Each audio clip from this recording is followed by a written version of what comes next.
नमस्कार, स्वागत है आप सभी का हमारे YouTube channel master media news में। प्लीज़ फ्रेंड, अगर आपको हमारी वीडियो पसंद आए तो हमारे चैनल को सब्सक्राइब करिए, लाइक करिए, कमेंट। वीडियो को लाइक करें, हमारे चैनल को सब्सक्राइब करें। सुनकर हमारे सामने युद्ध काल हो या शांति काल हो, बीएसएफ के जवानों ने हमेशा अपने कर्तव्य को निभाने के लिए कोई कसर नहीं छोड़ी। इसी का परिणाम है कि एक महावीर चक्र, 4 कीर्ति चक्र, 13 वीर चक्र, 13 शौर्य चक्र, एक अति विशिष्ट सेना मेडल, एक परम विशिष्ट सेना मेडल और 12 विशिष्ट सेना पदक और 56 सेना मेडल और 44 मेंशन डिस्पैचेस के साथ गौरव के साथ आज बीएसएफ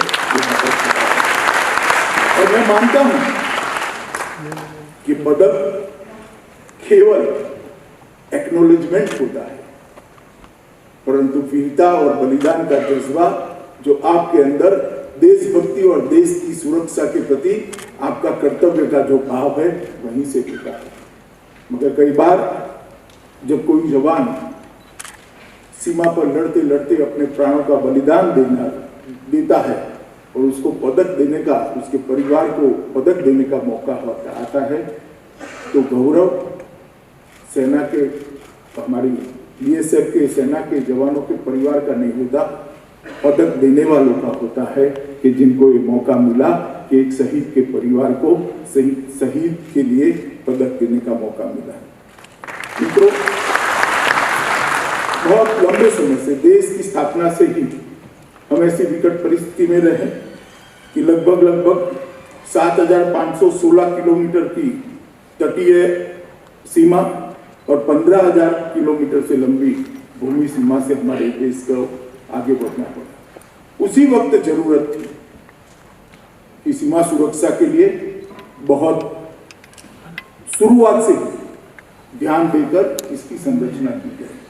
अगर एक लंबे अरसे तक कोई मजबूरियां ही रही होगी, अन्य प्रायोरिटी के काम भी होंगे, मगर लंबे अरसे तक उस पर समग्रता से विचार नहीं हुआ। चाहे तटीय सीमा हो, चाहे भूमि की सीमा हो, उसकी सुरक्षा के लिए समग्रता से विचार करना बहुत जरूरी था।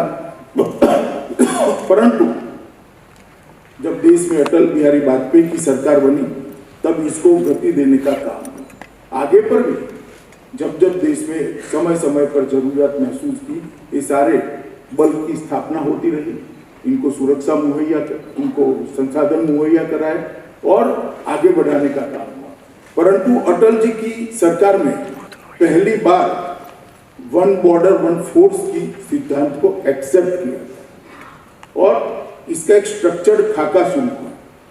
बीएसएफ के जिम्मे पाकिस्तान और बांग्लादेश की सीमा है, भारत तिब्बत सीमा पुलिस के जिम्मे भारत और चीन की सीमा है, सशस्त्र सीमा बल के जिम्मे नेपाल और भूटान की सीमा है और असम राइफल के जिम्मे म्यांमार की सीमा। एक स्ट्रक्चर्ड खाका पहली बार देश में बना और सबकी जिम्मेदारियां तय की और इसके लिए जो भी उनको वाहन व्यवहार के लिए संसाधन चाहिए थे, कम्युनिकेशन के लिए शस्त्र उपलब्ध कराने थे या इनकी स्ट्रेंथ बढ़ानी थी, सबको प्रायोरिटी देने का काम अटल जी के समय में हुआ। और जब नरेंद्र भाई देश के प्रधानमंत्री बने, तब उन्होंने सीमाओं पर इंफ्रास्ट्रक्चर के काम को प्रायोरिटी से दिया। मैं आज आप सबको बताना चाहता हूं कि तुलनात्मक तरीके से देखें तो सड़क निर्माण 8 से 14 के बीच में लगभग 3600 किलोमीटर हुआ था और 14 से 20 के बीच में लगभग वो बढ़कर 4,764 किलोमीटर तक हुआ है। 3.5 गुना बढ़ोतरी हुई। सड़क निर्माण का बजट जो 23,000 करोड़ था, वो कुल लगभग 44,000 करोड़ तक बढ़ाने का काम नरेंद्र मोदी सरकार ने किया। प्रधानमंत्री का ये दृष्टिकोण है कि जब तक इंफ्रास्ट्रक्चर सीमा पर का ठीक नहीं करेंगे, हमारे सुरक्षा बल ढंग से सीमा की सुरक्षा भी नहीं करेंगे।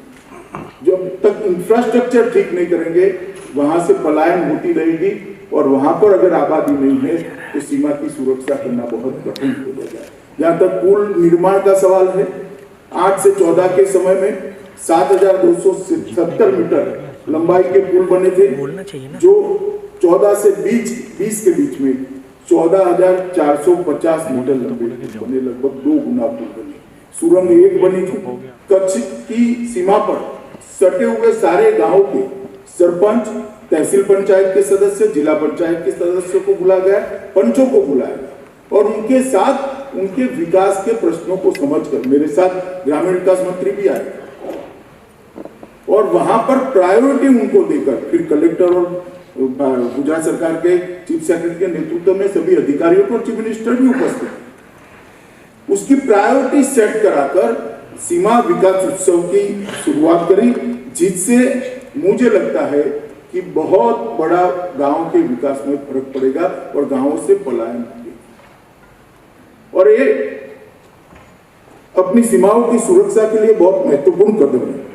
बीएडीपी के लिए 2 वर्षों में लगभग 888 करोड़ रुपया आवंटित किया गया और मुझे कहते हुए हर्ष है कि उसका 100% क्रियान्वयन होने का काम चालू हो गया है। मुझे विश्वास भी है उसका 100% क्रियान्वयन होगा। इस प्रकार से हमने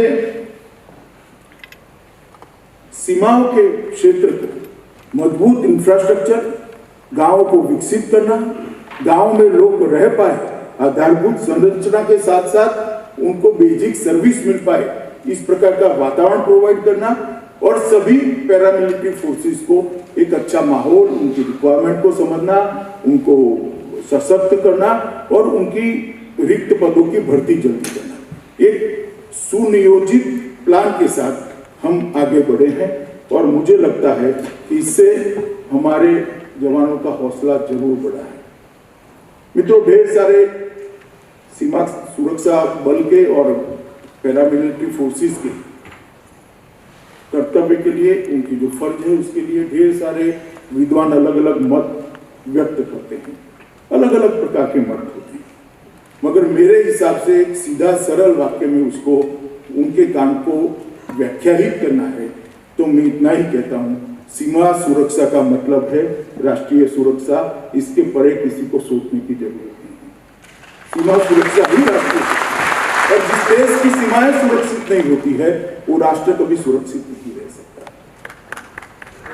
जिस देश की सीमाएं सुरक्षित है वो राष्ट्र आराम से विकास के रास्ते पर, लोकतंत्र के रास्ते पर आगे बढ़ा जा सकता है।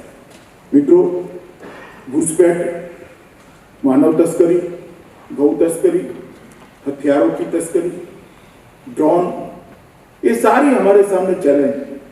अभी हमने देखा किस प्रकार के सुरंग बनाए गए, ढेर सारी चैलेंजेस है, मगर मुझे पूरा विश्वास है अपनी पैरामिलिट्री फोर्सेस पर, उनकी सजगता पर और समयानुकूल बदलाव लाने की उनकी क्षमता पर। ये सारे चैलेंजों को पार कर हम हमारी सीमा सुरक्षा को सुनिश्चित करेंगे।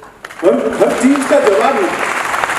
जब समस्या की जानकारी होती है और उसको चुनौती को सामना करने का हौसला होता है तो समस्या नहीं रहती। हम उनसे 2 कदम आगे रहेंगे, इसका मुझे पूरा विश्वास है।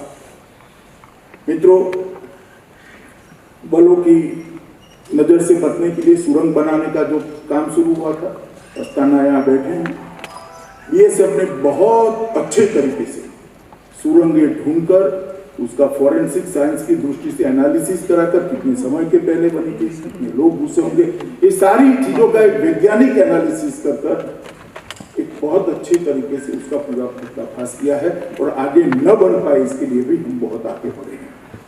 एक पायलट योजना के रूप में